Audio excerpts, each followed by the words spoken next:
Members, the House is in committee on the Returning Offenders Management and Information Bill. The question is that Part 1 stand part. I'm sorry, I'll read that again.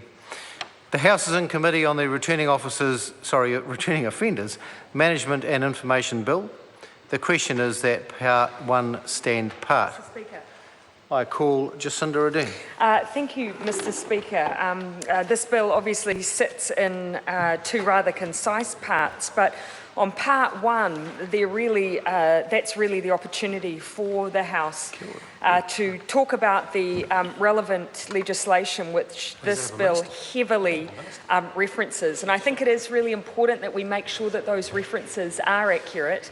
As a member from the Greens has already pointed out, where the bill was seeking to mirror the legislation that sets out what particulars, identifying particulars the police can seek, it actually went broader, further than existing legislation in New Zealand. So I think it is important that we pay attention under the preliminary provisions to ensure that this bill doesn't overreach. Because as the Minister said in her first reading speech, she has tried to draft a piece of legislation that substantively mimics existing legislation in New Zealand. And so that's why in my contribution to the House, I will be looking at the comparisons between this bill and existing legislation. Mr. Speaker, I want to start with the Purpose Clause, because obviously in the Purpose Clause you would hope that the government would capture the preliminary aim, the primary aim of this legislation. The Purpose Clause states that the purpose of this Act is to obtain information from returning offenders. Note there that it's from returning offenders. There's an absence of talking about, obviously, the agreement that we've signed with Australia, because we know now from the Minister that we are receiving incomplete information for some offenders. So we are, in this Act, setting out how we will obtain information from returning offenders.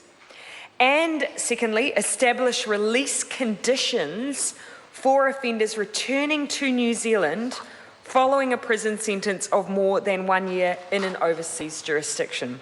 Two really important points in that Purpose Clause, Mr. Speaker.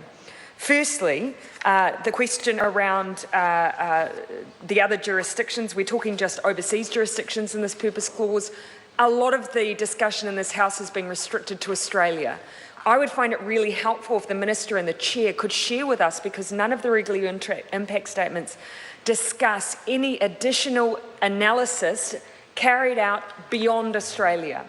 What kind of information sharing agreements do we have with other overseas jurisdictions that will allow this bill to apply to them? How workable is it for those overseas jurisdictions? With New Zealand and Australia, we know we have comparable legislation. Is it possible to make sure that we interpret overseas offences in the same way for a jurisdiction that goes beyond Australia?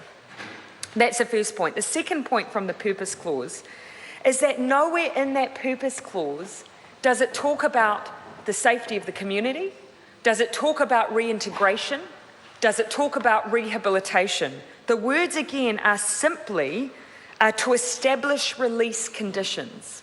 Now, the reason I raise this, Mr. Speaker, is that within the Parole Act, which is heavily cross-referenced in this legislation, within the Parole Act, yes, there is a relatively short purpose clause, but that's because within the Parole Act 2002, it was pretty groundbreaking in the fact that it established a set of what was called guiding principles. So Clause 7 of the first part of the Parole Act 2002 talks about the guiding principles of the Parole Act, an excellent piece of legislation that Honourable Phil Goff worked tirelessly on right up until 2002 when it was introduced.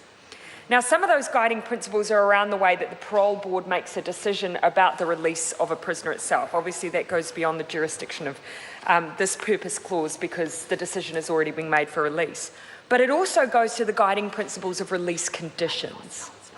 And for instance, we see in the relevant guiding principles of the Parole Act, which is heavily cross-referenced in this bill, that in Clause 2, other principles that must guide the board's decision are A, that offenders must not be detained any longer than is consistent with the safety of the community, and that they must not be subject to release conditions that are more onerous or last longer then is consistent with the safety of the community. Those would have been useful guiding principles to have established in the purpose clause of this legislation, because it is, as the Minister has set out, we are trying to mirror that legislation in this legislation, and those guiding principles to sit alongside that purpose clause would have given, I think, some groups the satisfaction that, Mr Chair. Jacinda Ardern. Thank you, Mr Chair.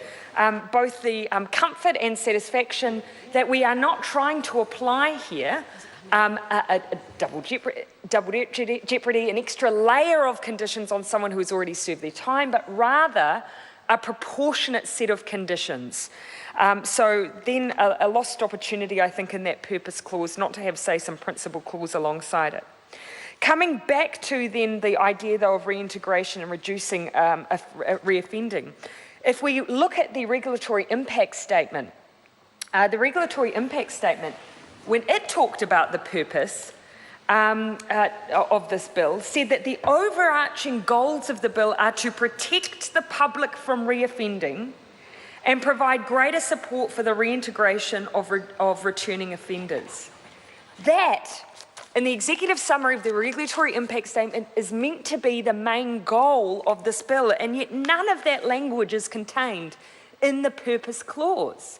Because if, for instance, you were looking to the overarching goal of protecting the public from reoffending and providing greater support, you would surely use the evidence that the Ministry of Justice has around what the most successful way to prevent reoffending is.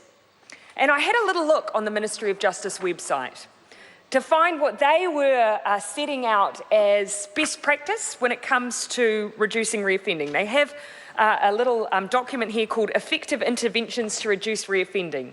Again, if that was the primary purpose of this bill, I would have expected some of this to be contained in the purpose clause, or even the bill.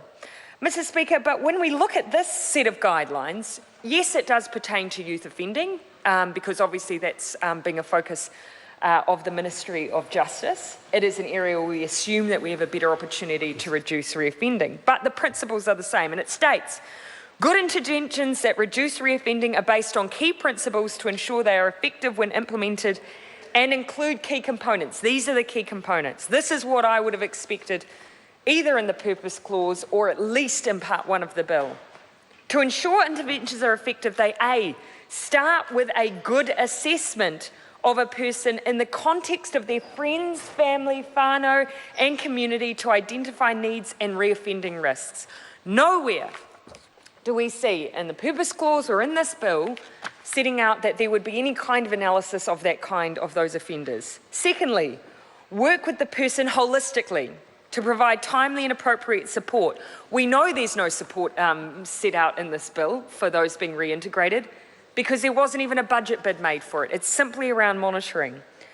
Also focus on getting the person back into education and training, and in this case it would be work, and focus on transition back into the community.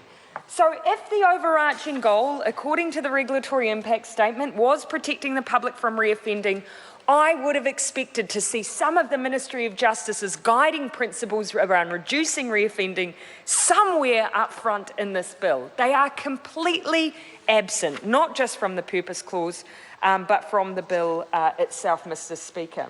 Instead, what does it canvass as the options in the regulatory impact statement? Option number one, enhanced support services. Option number 2, registration and monitoring of returned offenders. And we know that that is set out, the definition of those is set out in part 1. Option 3, a mandatory system imposing release conditions on specified groups of offenders. And option 4, a discretionary system where the district court imposes release conditions on individual offenders. We have essentially in this bill a hybrid of 3 and 4. Maybe that is why the purpose clause has not included anything which speaks to the wider issue of community safety by reducing reoffending, because they didn't opt for that option. They could have combined them, but Mr. Speaker, that is not what the bill has provided. I want to come down a little further under the interpretation clause, because as I've set out, we need to make sure that we analyse each of these clauses to check that they are being used appropriately. I want to ask the Minister and the Chair a question though. Under overseas jurisdictions, it includes self-governing states of the Cook Islands, Niue, Tokelau. Why has that been included? It excludes the island and territories within the realm, but not the protectorate. Is there anything to suggest from Niue or the Cook Islands or Tokelau that they plan on enforcing, bringing in a regime like that? Because otherwise, it seems interesting to me that they are specifically included in this regime and in this monitoring regime. I call